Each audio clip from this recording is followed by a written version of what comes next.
What's up, everyone? John Rettinger from Techno Buffalo here with a full review for you of one of the devices that I was looking forward to most this year. It is, of course, the HP built touchpad. Let's go ahead, dig in, get to the full review, and see if it's worthy of the huge hype that's been bestowed upon it.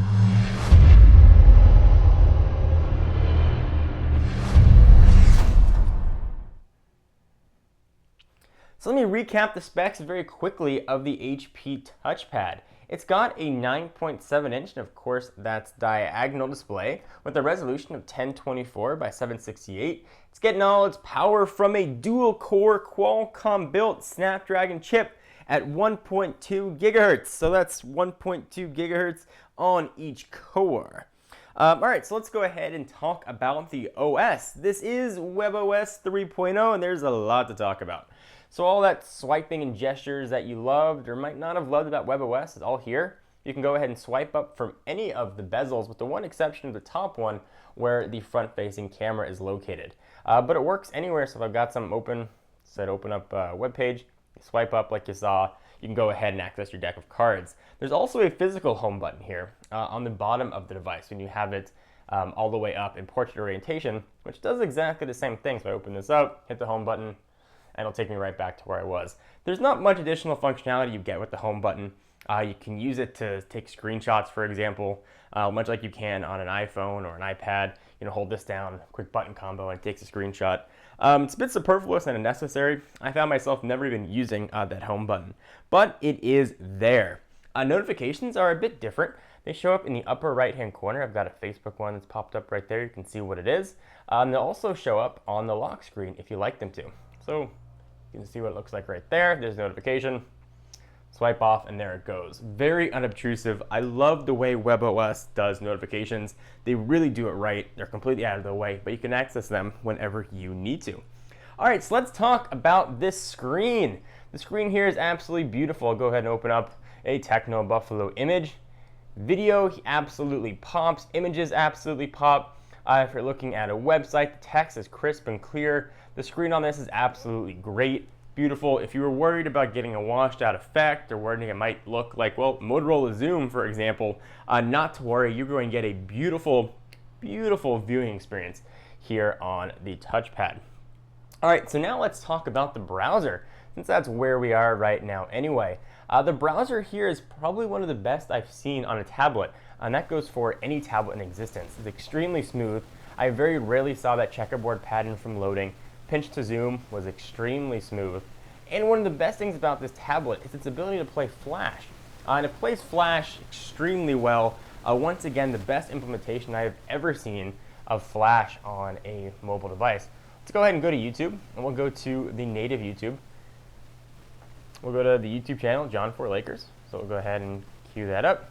And it will start playing the video. And if you like to browse YouTube videos, you can browse them just as you would on your desktop computer. There really isn't a YouTube application here because one's not necessary. You can use YouTube and watch video just as you could anywhere else. And as I showed you in my unboxing, it does actually play Hulu, or at least it hasn't been blocked yet from playing Hulu. So if you have one of these, you might enjoy it while it lasts before that gets blocked. So go ahead and let it start to play. Give it a second to queue up.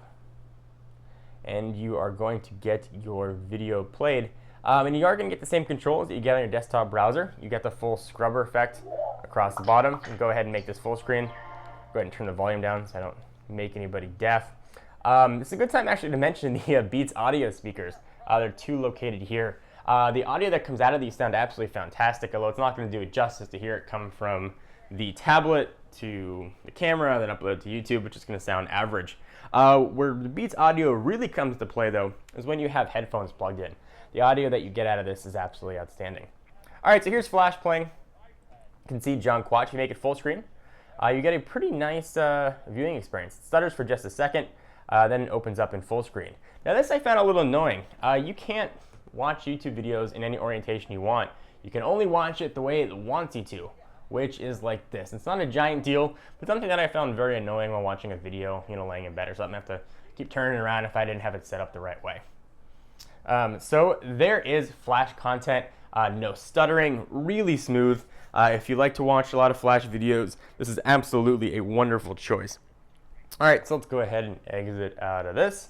So conclusion, browser, pretty awesome. So there's JunkWatch. Go ahead and pause it. And then if you want to exit out of a full screen, you have to exit out of it, and then you can go ahead and do your little swipe up. We'll go ahead and get that out of here. Also kind of a fun thing too, if you want to close an application, obviously you can swipe it off the screen, but you can also bounce it off the screen, which I found to be kind of fun. If you pull all the way down, it'll snap right up like that. I don't know. It was enjoyable to me. All right, so let's talk about apps. Apps are important to use. Apps are important to me. Apps are the lifeblood of tablets. And here we're looking at the HP app catalog. And unfortunately, there aren't many apps. This is the same criticism I had with Android Honeycomb. There just wasn't that much out there. Developers haven't had that much time with the APIs. Certainly, HP is making a huge push to get apps on this thing, but there just aren't many right now. In fact, one of their flagships apps that they showed when they first launched this device, or first showed it rather, in February, you can see some of the applications right here. Some of them are optimized for touchpad. It'll show up when they're not, just won't say for touchpad. But I was really excited to go ahead and check out the Kindle store. It was one of the apps that they showcased when they first launched it. It's even here on the device. So I go ahead and launch it. I'm going to read my books. Boom, thank you for downloading Kindle. We're hard at work bringing it to you. They just gave you an icon that takes you to a splash screen that says it's not ready yet. And that's sort of a microcosm for the app situation for the touchpad. It's not ready yet. It's got a lot of potential. Maybe it'll have a ton of apps, but there just aren't that many right now. The apps that there are, however, there's a dedicated Facebook app for the tablet, which works very well, although I prefer the web, just native web version of Facebook. You're going to head and have that here, and there are some Twitter applications and the stuff that you'd use on a pretty regular basis. All right, so let me go ahead and jump back to a browser window. So I want to show you the keyboard. The keyboard here is one of the things that I really liked about the touchpad. You can see it right here, and it's pretty standard fare. It's a keyboard, but what makes it much easier for me, at least, is having that full row of numbers across the top. I never realized how often I use numbers, and eliminating a keystroke of having to hit a function button and then hit the numbers made it much, much easier. A little bit annoying though, this tab button, the same thing as the tab button on an actual keyboard, and I could keep moving you down. I kept thinking I had to hit tab if I wanted to get like the exclamation mark or something. That was just me. You get access to symbols and smiley faces and all that stuff. Keyboard's pretty good. You can see the letters as you type over it, and it just works well. I launched Google. But it does, it does work, and it's a keyboard. It's got the multi-touch capabilities. I would have liked to have had the letter sort of hover up as I have my finger over it, but it's pretty good, and it works well when you have it in landscape orientation as well. Now, if memory serves me correct, when we first saw this at the Palm event, they were showing us that you could actually resize the keyboard to different sizes. That, however, does not appear to have made it into the shipping version of this, so maybe we'll see that in future updates. Go ahead and get that guy off the screen.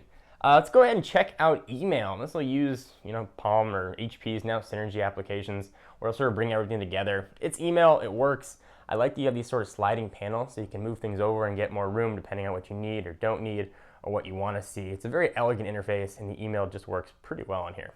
So that's all I'm going to talk about that. We'll go ahead and swipe that sucker off the screen. Let's go ahead and talk about Just Type. Something interesting here in Just Type. And Just Type is HP's version of Universal Search, and it searches universally, but there's something funny in here that I wanted to show you. So let me go and type something. Let's just type BBBBB.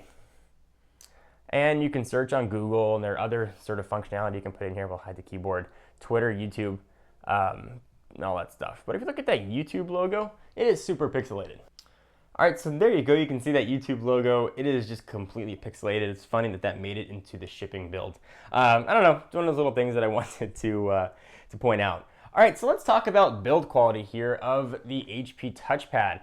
Feels pretty solid. It's nice and good in the hands. It is probably the biggest fingerprint magnet of any device I've ever used. Not just the back, but the screen as well. If I turn this off, in addition to the reflection of my overhead fan, you're going to see fingerprints, and usually they wipe off pretty easily. This one you really got to scrub if you want to clean it. Although the package comes in at a relatively heavy by tablet standard, 1.6 pounds. When you compare it to the iPad 2 or the Galaxy Tab 10.1, you realize that you are carrying definitely a heavier tablet. So let's talk about battery life. It's got a 6,300 milliamp hour battery life. See the battery indicator there in the upper right-hand corner. And battery life is actually pretty outstanding. I was able to get through 3 days pretty easily of watching intensive video, email coming in constantly. Battery life was not a problem on here, even while viewing video and doing intensive stuff. I do wish there was a back camera on here. Not that I used it very often, but I like to have the option to not use it at least. This is completely missing any sort of a rear camera. It does have a front-facing camera, but it's really not user accessible. There isn't a camera application where you can snap a photo of yourself, for example. You have to just use this for video conferencing with Skype, which, when we did the testing, does not work with the new Mac client. So if you want to Skype video with someone who's using a Mac, you are going to be out of luck until a software fix comes out. We did test it from mobile device to touchpad, so from an iPhone to a touchpad, for example. It worked, and from a PC to a touchpad, it also worked as well. Something to keep in mind. So let me wrap this all up into a conclusion. The touchpad is really a microcosm of HP in general.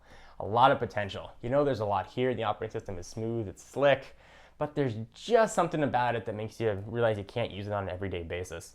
Whether it's the lack of app support, whether or not it's the heavy size, you know, it's just not something that I think I could use every single day, especially at a price point that's exactly the same as the iPad 2 and the Galaxy Tab 10.1. I was trying to decide what the value add was for the HP touchpad. So if you want to get a tablet, and assuming you don't have any feeling one way or another towards Apple or Google or RIM, why would you get a touchpad? And I couldn't think of an answer, especially at that $500 price point. You'd be much better suited going with an iPad 2, going with the Galaxy Tab 10.1, and getting that sort of more robust ecosystem and a more polished product. Now, maybe we'll see revisions and software updates come up that'll address some of my gripes. Maybe we'll see developers really make a big push here. But I know if I was a developer and I was making an application and I had a choice to write it for the touchpad, write it for Android, or write it for iOS, I'd be very hard pressed to spend my time writing an application for the touchpad. I think we're going to see really a lot of that in here. Now, if this was $50 cheaper or $100 cheaper, I'd say absolutely it's a great tablet to get. $100 less, then you'd be competing with something like the Asus ePad Transformer, and you're going to have two really good choices. But I just can't recommend it for the price. I can't figure out what the value add is. Things like the Touchstone dock are kind of neat, and the Touch to Share at the Pre 3, but that's not out yet, and I can't show you that. So you're left with a wireless charging option that's going to cost you an extra couple bucks, and a tablet that works well, but maybe not as well as other tablets on the market. So HP, once again, it's close, almost there, but it's just not quite 100%. So maybe we'll stay tuned for the touchpad 2 or maybe future software updates, but for right now, I just can't recommend it to my audience. I'm John Rettinger from Techno Buffalo. Do you agree or disagree? I'm very curious what you guys have to say, and I'll see you in the next video.